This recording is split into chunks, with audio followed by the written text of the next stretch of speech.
the patience paid off for sure. So we just broke our 8th day red streak. We're 8 days red in a row, which started affecting my mental clarity, if I'm being honest with you. The market has been very cold, as we know, which in turn would require more patience. So it is a market to practice discipline. So there's that benefit, I guess. The problem I have is when I'm seeing all these rolling over pop and drops, these higher float stocks that are moving where MACD's negative, the stock's gapping up, and it's only up 10%, I've become accustomed to it. So now I can't speak for everyone. I can only speak what I know about myself, which is I look for lower quality setups in the sense of that I want to just trade. I forget what a good setup looks like. Then when I see a good setup, it's a reframe to reality that, oh, I've been mentally breached, right? So, which speaks to the amount of psychology just in trading alone. Now, I've been trading just over a year, crossed a year at the end of October, and I believe, took my first trade mid-November as of last year. As a little side note there, what I'm trying to get around to is to save you some time and go the extra step at the beginning stages of your journey where you're going to have the most inputs and habits forming. My guess would be the first 90 days, right? So those first 90 days, you're building those essential habits, which I would have done. What I wish I would have done is only trade in the sim while learning, dedicating 4 hours, yes, 4 hours to just finding and watching content on trading, learning the basics and fundamentals, and reviewing what's working in the sim and what's not working. And then I would build a playbook, which, for those who don't know, slideshow, doc, notebook, note sheet, uh, that's that has your most profitable setups, trading rules, stock selection, circuit breaker notes that will help you pivot in the right way mentally when dealing with emotions such as greed, FOMO, anger, tilt, overtrading, whatever. So use that, your playbook. So when you get to my point, you'll be profitable or damn near closer than I am right now, or anyone else who's been trading a year. I'm not a guru, right? If you can't tell, I'm not a millionaire.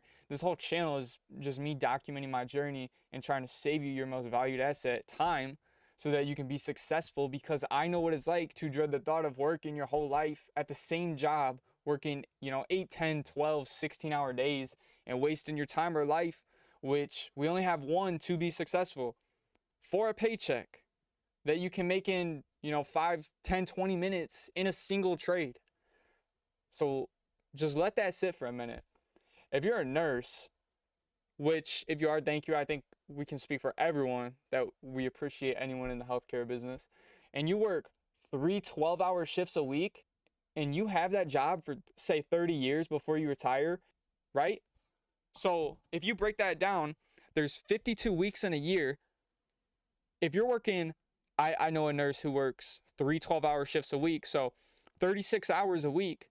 That's rounding here, by the way, before I get fact checked by the math wizards. That's 2,000 hours. For the wizards, more like, 1,872 hours. And that's just 1 year. Over 30 years, that's 60,000 hours. Do you think that if you put in 60,000 hours trading or in anything, you'd be further ahead than a regular 9 to 5? Exceptionally, yes. Further. So don't let the clock tick. Save yourself the time. Save yourself the freedom. But more importantly, that's 9% of your life. 9% of your life. I mean, think about that. 60,000 hours. If you live to 75, that's 9%. So don't waste it. I had to get that off my chest because as you pursue trading or whatever endeavor throughout life, you're only going to have so much time to master so many things, to be strategic in what you do with your time, which if you're learning trading, you have a map that's going in the right direction. So don't waste it. Don't stop or quit. I had to get that off my chest because if you're at the beginning stages, that's where you're going to build the habits. And that's the most important part, is that journey when you first start off, because that's where you build the whole framework before you go live. And then it's psychology from there. But even in the sim, you can build the right psychology. You get what I'm saying? So I just had to get that off my chest. Now, ladies and gentlemen, we can get into the recap and how I broke the red streak today. Really quick, I got to pull up my trades, so give me a second. So STGW was squeezing up in the morning, had a really nice move, way higher float. So broke my rules trading it, but I don't think it was really moving like, or 244 million share float. It was actually moving fairly well, I would say. And I bought this break at 8 right here for that squeeze up. So I got a nice trade on that right in the beginning. And then, shorts came in and it kind of rolled over. I tried to take a dip off of VWAP for a small scalp. And I tried to do it again. And then I gave back some profit right here. So those are my trades for STGW. I missed this whole front side of the move. I didn't look at it until later, and I had to convince myself to trade it, which learned from my mistake that if you have to convince yourself to trade something, you probably shouldn't trade it. In fact, if you don't want to trade it, if you got to convince yourself, remember that no trades is a position still, and it's probably a better scenario to be in. So then we had ASTI was the next stock I traded, which I don't really remember, to be honest.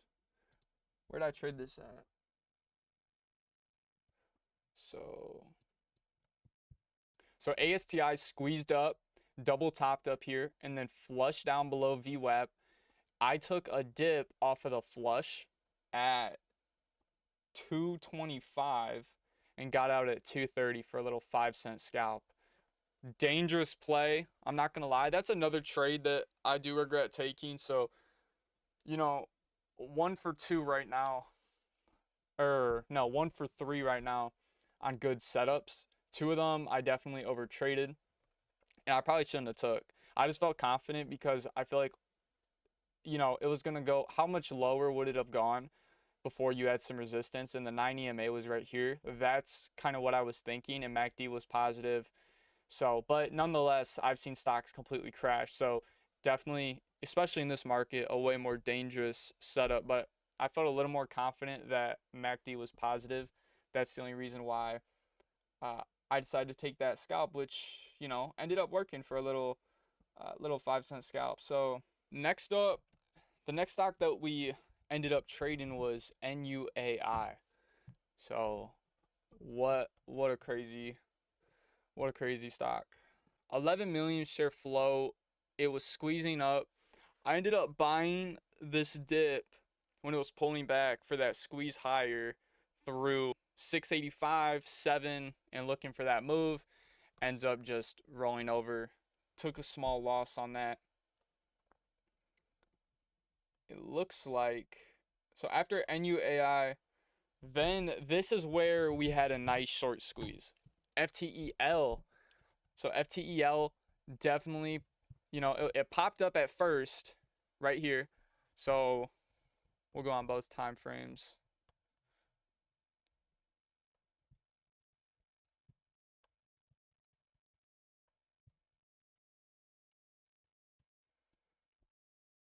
So it popped up here, pulled back. I actually hesitated buying this dip. I thought it was just going to roll over again. So I was just kind of watching it.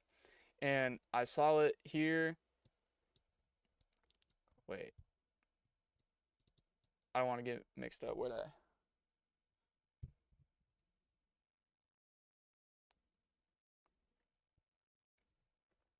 Okay. So it started squeezing up here. I didn't take this dip. I didn't really trust it. I was just kind of watching it and I saw the float and I'm like, okay, it's a low float. So I got higher confidence in it that it could work. So it ends up popping up a little bit and then rolling under VWAP. And now I was thinking, what if it gets a curl setup? It pops up here, dips down. We end up getting in we actually got in at 289. So we got in down here for that squeeze through VWAP. So this pulls back, hesitates under VWAP, and I'm like, oh man, like I don't know if this is gonna work, and ends up squeezing up all the way. Now, the trigger, which squeezed up like 85%, but what made me buy was actually this resistance. So I saw it broke this resistance right here, or maybe it was, I can't remember. Did I have that drawn like that, or that would make more sense. I think that would make more sense because then I was like, well, you got that resistance right there, and I was looking for the curl, so I think that's how it was drawn. Anyway, it was one of the two, but getting in at 289 makes more sense that it was like that. And we end up getting this huge short squeeze rally up all the way up to a high of 515. Phenomenal. I mean, that's the best move I've seen in a long time with how cold the market's been. So I'm happy to see at least something move, with a no trade day yesterday and just everything rolling over. It's nice to at least see some volatility. And this is what I was talking about the other day, that shorts are going to get squeezed out in some of these stocks when they get too aggressive. And when the one stock comes where you get this huge squeeze, 500, 600, 700%, you're going to have a enormous move. And this is what happened on QMMM when you had this all these shorts jumping in along with a very, at the time it was a hot market, but I guess a better example would be, I can't think of the name, it doesn't matter, but you get one of these stocks squeezes from not $100, not $200, but all the way up to $300 a share, and then shorts are squeezed out. I mean, what do you do? And margin calls, liquidations, that's why I don't short. You know, the only reason I truly don't short is because, I mean, shorting small caps, is essentially, it's, I mean, most of the time they're going to go down. That's a bad jackknife, bro. Those are the type of jackknives you don't want to get caught in, man. And if it does it once, it's bound to do it again. Most small caps are going to roll over. A lot of them are, you know, high debt companies. And a lot of them are bad companies, just to be honest with you. That's why a lot of them roll over. So shorts can be very confident and make a ton of money in a short amount of time. Just shorting something and then it rolls over. You know what I mean? But they start adding here, right? And then shorts are in and this just rolls over. I mean, most of the time they do roll over, but it's when you get the one that doesn't, right? It's when you get the one that doesn't and squeezes up, you can liquidate everything you made in months, years, whatever. And that is mainly why I don't short sell, but also because I don't think you can master buying and master selling. There's only one you can master, and I think that because there's so much little details in trading, like just that I've learned in 1 year of looking at the level 2 and seeing a pattern or whatever. Now, you can do both. I mean, that's a fact. You can definitely do both. And I know people who trade both ways. The problem is mastering both, I don't think is possible, which is you got to have a preference for what you like. Now, if there's an obvious short position, I would take it if it's obvious. But I mean, it's got to be dead obvious. Like, why would you not short that? And even then, I'm hesitant about it just for the fact that there's no limit to what you can lose on a short position compared to when you're buying. So that's something to keep a note of. Now, I'm pretty sure that wraps up the recap. I didn't really take any more trades, but definitely happy to see FTEL hit the scanner and make a move. It sucks that it did roll right over because that's going to, obviously equate to shorts still being in control, which they have been for a little while now. I wish, it wasn't like that, but hopefully in the next couple weeks, mid-November, end of November, going into December, because it's still quarter four, right? So Q4, a lot of news gets released. Hopefully, we'll get a change in the market and in the next couple weeks. That's what I'm hoping for, right? It's not guaranteed though, because having this type of slow momentum going to the new year, that'd be catastrophic for me. I don't want to see that. I don't think anyone wants to see that. So let's let's just hope, you know, we're blessed by the market gods today to even get a move compared to how it's been, right? So I'll take what I can get. So yeah, I mean that's gonna wrap it up for today. So I like lost my audio for a second. I'm not sure what happened there. So it's gonna like transition you forward to now, just so you're aware. So I don't know what was going on, but that's gonna wrap it up there. So that's where I'm at today. 8 red days broken, baby. The clarity's coming back, and a reminder that this game is 90% mindset, right? 10% execution. So if you're in this grind, remember to stay patient, stay disciplined. Every hour you put in is going to compound, bro. I promise you, it's going to get easier. Well, I don't know if it'll get easier, but you'll start to understand more the more time you put in. You're not wasting time. You got to remember, you're buying freedom. With every loss in the market, it's tuition to the market to learn from that experience. Every loss you have is another experience. You got to think of it like that.